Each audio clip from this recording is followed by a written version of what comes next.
Bihar civil court PN aspirants, आपका पुनः स्वागत है टेस्ट नंबर 2। टेस्ट नंबर 2 का इंग्लिश भाग को अभी हम लोग डिस्कस करेंगे। आइए आरंभ करते हैं। Question number 36, copious. The first word is copious. Copious का अर्थ है प्रचुर मात्रा में। एक बड़ी मात्रा में अगर कोई चीज़ हो तो उसे कोपियस कहते हैं। जैसे किसी का शरीर से बहुत ज़्यादा खून निकले तो उसे कोपियस कहते हैं। भाई कोपियस एडजेक्टिव है, ये ध्यान देंगे। हिंदी होगी प्रचुर मात्रा में, ये एडजेक्टिव है। ओके। इमिटेटिव कहते हैं नकल करने वाला। ये एडजेक्टिव तो है, लेकिन आपको सिनोनिम खोजना है। कोपियस का समानार्थक खोजना है। कोपियस का समानार्थक इमिटेटिव नहीं है, नकल करने वाला। ओके। डुप्लीकेट का अर्थ है नकल। ये शब्द भी इसका समानार्थक नहीं है। एफ्लुएंट का अर्थ है खुशहाल, जिसके पास धन बहुत मात्रा में हो। अतः दूर तो सही, लेकिन आप इसे सिनोनिम मान सकते हैं। मिमिक का अर्थ होता है मजाक उड़ाना। मिमिक का अर्थ होता है नकल करके मजाक उड़ाना। अतः ये आसपास में सी के है, इसलिए एफ्लुएंट के स्थान पर अगर प्रोफ्यूज लिख दिया जाए, तो इसका एकदम करेक्ट सिनोनिम हो जाएगा copious, profuse. Okay, move on to the next. Splendid का अर्थ होता है शानदार, जो बहुत ही अच्छे क्वालिटी का हो, उच्च स्तर का हो, उसे स्प्लेंडिड कहते हैं। स्प्लेंडिड में शानदार। और मैग्निफिसेंट का अर्थ भी है शानदार, बहुत उच्च कोटि का। अतः मैग्निफिसेंट स्प्लेंडिड का सिनोनिम है। अट्रैक्टिव आकर्षक, वंडरफुल आकर्षक, और फ्रैंक खुला हुआ। Okay. A correct answer choice होगा। Okay, now move on to the next. Paramount का अर्थ है सुप्रीम, बहुत ही ऊंचा। ओके, ऊंचा, सुप्रीम, उच्च क्वालिटी का। पैरामाउंट सुप्रीम, और सुप्रीम। नेडियर में सबसे कम।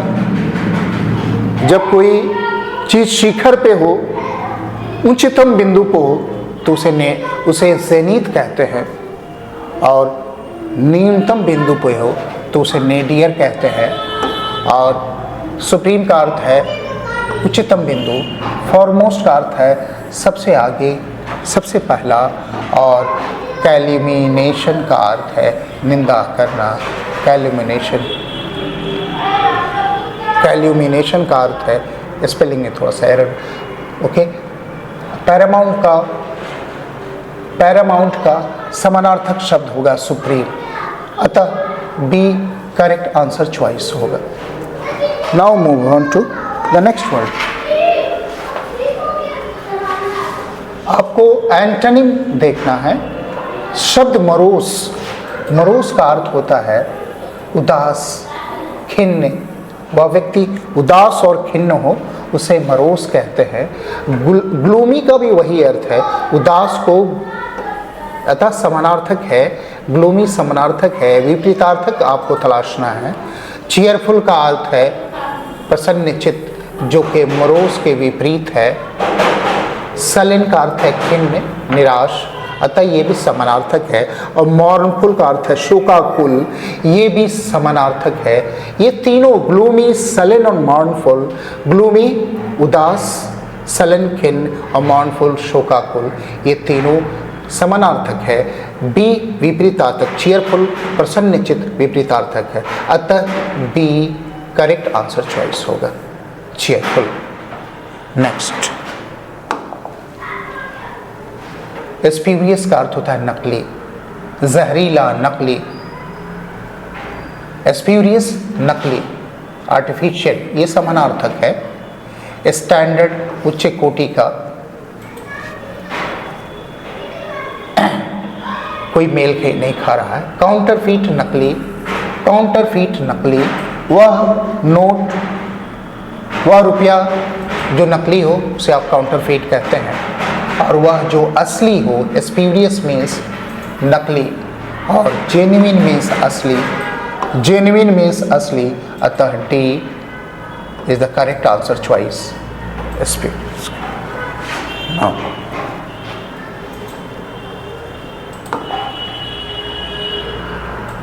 अनकाउथ, अनकाउथ का अर्थ है असभ्य, अनकाउथ मीन्स असभ्य, अनकाउथ मीन्स असभ्य। अनरूली का अर्थ है जो बात नहीं मानता हो, एक पहले से ही खराब स्थिति को और खराब करना, जले पे नमक छिड़कना, आग में घी डालना और किसी चीज को हवा देना, इसके लिए worsen and already bad situation, पहले से ही खराब स्थिति को और खराब करना। D is the correct answer choice. Now move on to the next. Bolt from the blue, जब आपको कोई ऐसी समाचार मिले जो कि अप्रत्याशित हो, जो शॉकिंग हो, आपको स्तब्ध करने वाला हो, आपको दुखी करने वाला हो, ऐसे समाचार को बोल्ट फ्रॉम द ब्लू कहते हैं।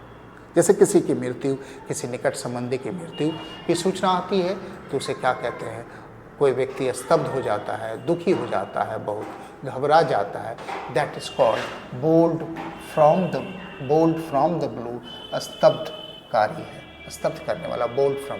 टू रिसीव अनएक्सपेक्टेड न्यूज, एक ऐसा समाचार मिलना जिसकी आशा नहीं की जाती है। ऐसे समाचार की कौन आशा करता है कि किसी की मृत्यु की समाचार आए? अतः ये इस शब्द के अर्थ के करीब है। टू गेट गुड न्यूज़, अच्छा समाचार पाना, ये मेल नहीं खा रहा है। To win a large sum of money, बड़ा किसी भी प्रतियोगिता में बड़ी मात्रा में धन जीतना, इससे कोई मेल नहीं खा रहा है। टू गेट लकी, भाग्यशाली सिद्ध होने, A is the correct answer choice. No. By leaps and bounds, जब कोई चीज बहुत तेज गति से चले या बढ़े या प्रगति करे, that is called by leaps and bounds, तेज गति से। ओके, आउट ऑफ कंट्रोल कहते हैं नियंत्रण के बाहर को, अतः इसके अर्थ से मेल नहीं खा रहा है। एट रैपिड पेस, उच्च गति से, बहुत तेज गति से ये मेल खा रहा है। आइए अन्य विकल्प। प्रॉम्प्टली मीन्स तुरंत, किसी कार्य को समय पे किया जाए उसे प्रॉम्प्ट कहते हैं, या प्रॉम्प्टली आप कह सकते हैं, एडवर्ब प्रयोग कर सकते हैं। और हार्टली का अर्थ है खुशी से, किसी काम को बहुत खुशी से, मन से करते हैं, हार्टली है। अतः बी करेक्ट आंसर चॉइस है, by leaps and bounds. Next, directions 45 to 40. Out of the given alternatives, choose the one which can be substituted for the given words or sentences. Study of diseases. बीमारियों के अध्ययन को क्या कहते हैं? Disease, बीमारी, इसको इंग्लिश में इसके लिए दूसरा शब्द है, इसका जो रूट है डिजीज का वो पैथो है, पैथोस है, पैथोलॉजी कहते हैं। बीमारियों के अध्ययन को पैथोलॉजी कहते हैं। एंथोलॉजी कहते हैं कविताओं के संग्रह को, एंथोलॉजी कहते हैं। कविताओं के संग्रह को एंथोलॉजी कहते हैं। और शब्दों के अध्ययन को, वह विषय जिसमें शब्दों का अध्ययन किया जाता है, उसकी उत्पत्ति, उसके विकास का अध्ययन किया जाता है, उसे इटिमोलॉजी कहते हैं। और तंत्रिका, तंत्र के अध्ययन को मेडिकल साइंस में न्यूरोलॉजी कहते हैं, न्यूरोलॉजी कहते हैं। अतः इसका उत्तर होगा A is the correct answer choice, study of disease का पैथोलॉजी। नेक्स्ट वन,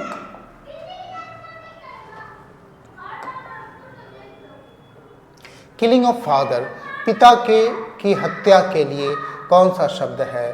कि पिता की हत्या को मैट्रिसाइड, मेटर मीन्स माँ होती है, माँ की हत्या को मैट्रिसाइड कहते हैं। निकट संबंधी की हत्या को पैरिसाइड कहते हैं। पिता की हत्या को पैट्रीसाइड कहते हैं, राजा की हत्या को रेजिसाइड कहते हैं, माँ की हत्या को मैट्रीसाइड कहते हैं, निकट संबंधियों की हत्या को पैरिसाइड कहते हैं, पिता की हत्या को पैट्रीसाइड कहते हैं और राजा की हत्या को रेजिसाइड कहते हैं। सी करेक्ट आंसर चॉइस होगा, पिता की हत्या। Next, a medicine that can cure a disease successfully, एक ऐसी बीमारी जो सभी बीमारियों का हल कर सके। यहाँ ए के स्थान पे ऑल होना चाहिए। A medicine that can cure all diseases successfully, एक ऐसी दवा जो सभी बीमारियों का इलाज करे, सभी को ठीक करे। ऐसे को हम लोग हिंदी में रामबाण कहते हैं और इंग्लिश में पैनेसिया कहते हैं। इंग्लिश में पैनेसिया कहते हैं।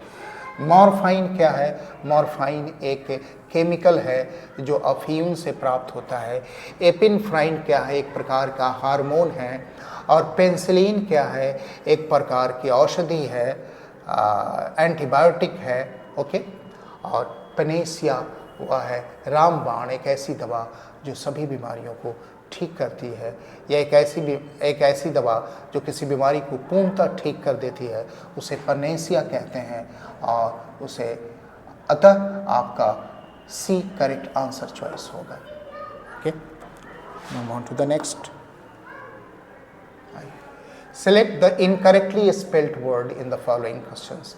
जो स्पेलिंग में मिस्टेक है उसको देखा जाए। आइए, डिफ्यूज़न में ई के स्थान पर आई का प्रयोग होता है। डिफ्यूजन डिफ्यूज़न का अर्थ है फैल जाना। डिफ्यूज़ करते हैं फैलना। ओके। एल्यूजन कहते हैं इशारे को। इल्यूजन कहते हैं भ्रम को। सही है स्पेलिंग, एल्यूजन भी इल्यूजन भी।